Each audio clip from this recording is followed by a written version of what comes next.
On a day where many of us sit down and give thanks this harvest season, we're taking you to a place where the bounty of the land is shaking a community to its core. In Melanchthon, Ontario, you'll find some of Canada's best farmland, highly valuable, highly sought after, and now highly controversial. The fight is over a proposed limestone quarry on land that currently grows potatoes. So which need will win out? Feeding Canadians, or mining materials that help build cities? Adrian Arsenault takes us to the land of plenty in this special report.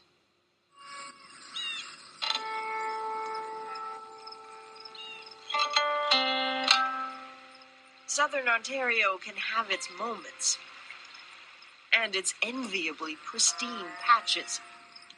But ask the farmers of Melanchthon Township where they see beauty, and they'll say, look down. The good earth here is the best of what Canada has to offer, Class 1 farmland. Only a tiny fraction of this country's soil is this productive. It's a very sought-after soil by farmers. It stays moist when it's too dry out and stays forgivingly dry when the weather's too wet. The magic of Honeywood loam. What do people in other parts of the province say about this soil? They'd love to have some. The soil may not get shared, the bounty does. About a quarter of all potatoes eaten by a hungry Toronto come from the farms of Melanchthon. It's just a wonderful soil. It produces year after year after year. So busy Dale Rutledge should be a content man, but something is wrong. The churches, the community centers, it's not the same. It's people don't like each other anymore, to come right down to it. It just seems as though that there's two sides to the community now. That's hard to get back. It'll never come back. Melanchthon's problem is linked to its riches. Just about everyone wants a piece of this place. The solar power industry wants in on the land. The heights here make it a draw for wind power. The towers are everywhere. And there is big interest in the very thing that helps make the soil so good. The limestone that's underneath. A rare, valuable reserve. And an American-backed company is determined to dig. Melanchthon contains the largest unconstrained reserves of Amabel dolostone in Ontario, one of the highest quality aggregates. The Highland Companies has a plan. It wants to, in 300-acre patches over a century, dig a quarry eventually totaling 2,300 acres, potentially the biggest in the country. Laid out all at once, the land is more than 2 Stanley Parks. This would be its footprint over downtown Toronto. And in places, the quarry could be as deep as Niagara Falls. There are quarries all over Ontario, but nothing on the proposed scale of the Highland Plan. It would be a 24-hour-a-day, 7-day-a-week operation. Trucks, dust, noise. This from this, and so the angst. Objection sprouts in Melanchthon, protests growing in these fields. Okay, raise your hand if you've signed in. Who's got a pen? Check. All right, so we got 1, 2, 3, 4, 5, 6, 7, 8, 9, 10. Some of those who live near the proposed site have screamed loud and long for years and now prep for what they're calling Foodstock. Yeah, I'm getting yours, honey. A chef is going to be here. He's going to have his table right here. Inviting tens of thousands of people from around the province to a huge buffet in these forests and fields. Eat local and fight the quarry. This is big. This is big. And we need every single resident to stand up and say what is right and stand behind us. Because this is not just a Melanchthon fight. It's not just an Orangeville or a Shelburne fight. This is the avatar of Ontario. We need to protect our food sources. Where the potatoes travel, so too does the protest, it seems, all the way down the highway to Toronto. The lawn signs as ubiquitous as the slogans, which paint this as a choice as fundamental as food or rock. No need to plant and grow, 'cause we can import your potatoes. We're the Highland Company, king of the whole. We all need to go back and read the story of the goose that laid the golden egg. No, we're killing the goose.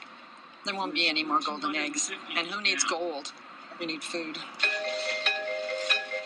Yes, but try living without limestone. You can't build schools or roads or hospitals without it. Considering Toronto builds more condos than any other city on the continent, the Ontario government says the limestone need is rising, supply dwindling. At a relatively small quarry up the road from Melanchthon, this pile displayed for the camera 14 metric tons of limestone, the per-person amount used in construction every year in Ontario. The Greater Toronto area will be in a shortage of high-quality stone products within the next 10 years. That should be of concern to everybody in Ontario. It's not that this province is short of rock, it's just there are different types, and most of the right rock for the job sits in officially protected areas or far from markets. Melanchthon is close. That's what they proposed in their application for one cell of the quarry. And these quarry plans don't tread on protected zones, but that's not good enough for Dale Rutledge. He thinks farmland should be safeguarded. The stone should come from somewhere else. Try Northern Ontario, he suggests. And if they say bringing it all that way is too much of a burden on the environment, it's better to get it from a local area. Other than they're taking away our food and our water. Keep the farms for farming, he says. In Melanchthon, that cry is getting louder. So here's where it gets puzzling. All of this vocal opposition to the plans for the quarry, all of these harsh words for the company. If people are so upset, then why'd they sell? Why would a farmer opposed to a quarry sell to a company that's building a quarry? A company that's been steadily buying land here for years? Lyle Parsons can't stop asking himself that question. Regrets a decision he made a few years ago when he got a call from a local man. He called me and said that got a chap here who's buying up farmland and he wants to set up the largest potato farming operation in Ontario. Almost ready to retire, intrigued by the above-market value offer, Parsons said he'd sell, felt good about it. The house and farm where he grew up, then and now, just a driveway to nowhere, bulldozed by the company, all the land now slated for eventual quarry land. So your actual home would have been? The home would have been right there. This is where I was born and raised, actually. 63 years ago. When he first sold years ago, he went to the local council worried. He'd seen things that didn't seem right for agriculture, drilling for samples, tree clearing, and then these men walking in a line across the fields. He took the picture, then asked who they were. Archaeologists, they said, not experts required for potato farming, but definitely needed for a quarry. I knew. And I said, oh shit.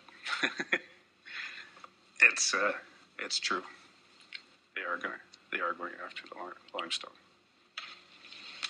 The quarry rumors had swirled for a while. For many, they were just rumors. In officially objecting to the quarry license application, roughly half a dozen farmers, some who sold, some who didn't, filed affidavits saying they thought they'd been negotiating with people just interested in potatoes. Dale Rutledge, who didn't sell, says he was approached by a local company rep with an offer of a lot of money and a request to decide quickly. Didn't mention anything about aggregate or quarry or wind farming. No, it was all to growing potatoes.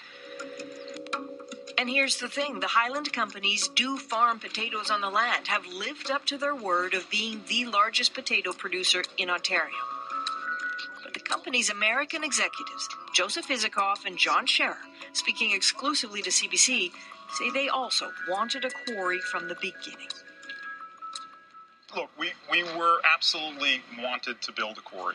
There's no question about it. So why not say that to people from the get-go? We don't know if we can, but we're absolutely interested in building a quarry here.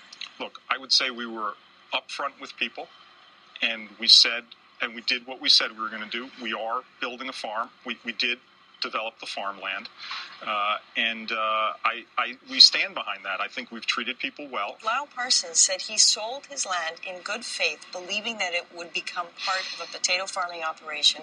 It's now slated to be part of a quarry. If he'd known you were going to put a quarry there, he would never have sold to you.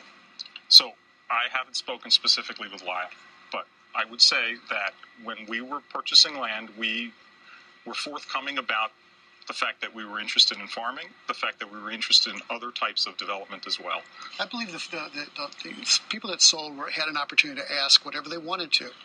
I think it's important just to look forward. I mean, we are in the beginning of a process, a consultation process, and we're going to be talking to all those farmers. We're going to be talking to the public. But you already have the land. Isn't it too late for some of them? Isn't this information they should have had before they sold? I can't speculate.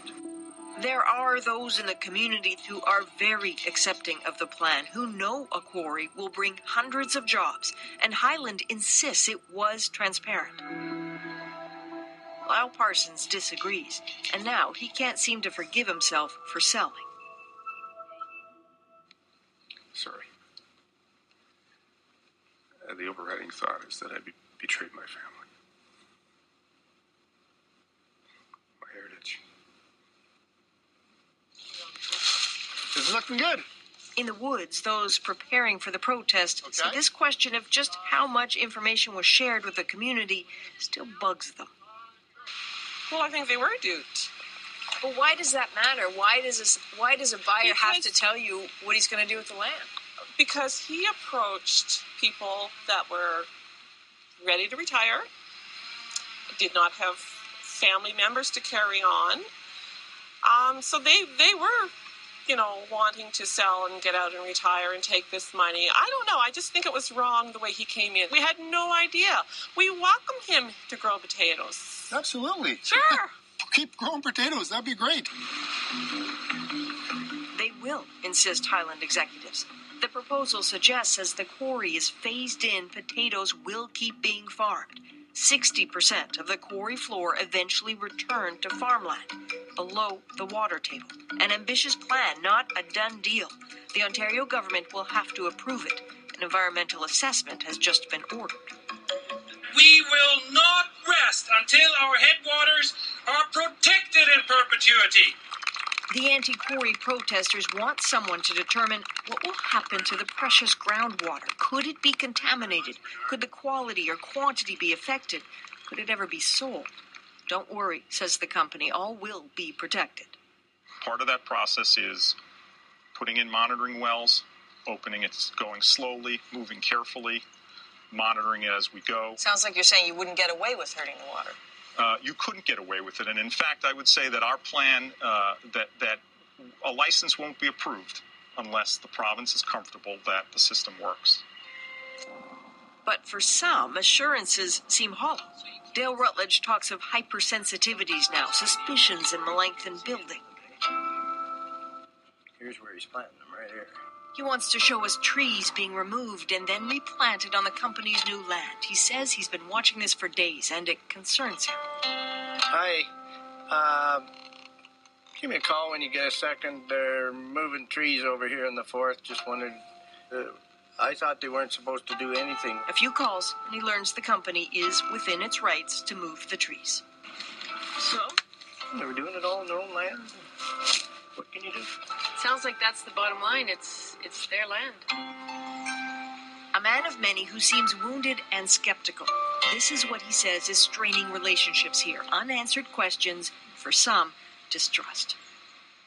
If you had an opportunity to change one thing about the last few years, what would it be?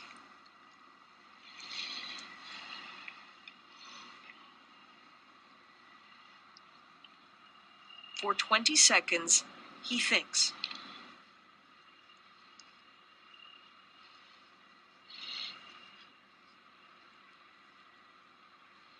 And then the answer.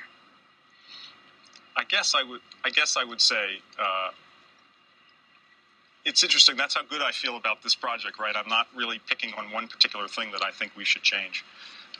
We can always be better communicators, right? We can always be better at letting people know how much we care and that we're really trying to be thoughtful about this. We've tried to do this the right way. A company certain it is and will be a good neighbor. The province has yet to decide whether the quarry will be permitted. Melanchthon waits. Those who sold, those who stayed, those who are content, those who are worried. A community at once stressed and blessed. The curse of the land of plenty. Adrienne Arsenault, CBC News, Melanchthon Township, Ontario. And Adrienne joins me now. So, Adrienne, people are obviously really upset about this. What happens next for people in the township? Well, I think it's pretty clear that people on all sides here need to pace themselves for what's ahead. It's going to be a while before any decisions are made, before it's really analyzed what's going to happen to the water, for example, which was one of their chief concerns. This environmental assessment that's been ordered is really quite interesting. It's unique for a quarry. And so I think really, potentially, you might be looking at years here. And, of course, this isn't the only controversy concerning a quarry in Canada. No, there have been lots of fights about quarries. And I think, really, you're looking at an era where we're about to see a lot more. Because as the communities in this country grow, the pressures on the resources grow. So this is really a real Canadian conflict. Great story, Adrienne. Thanks so much.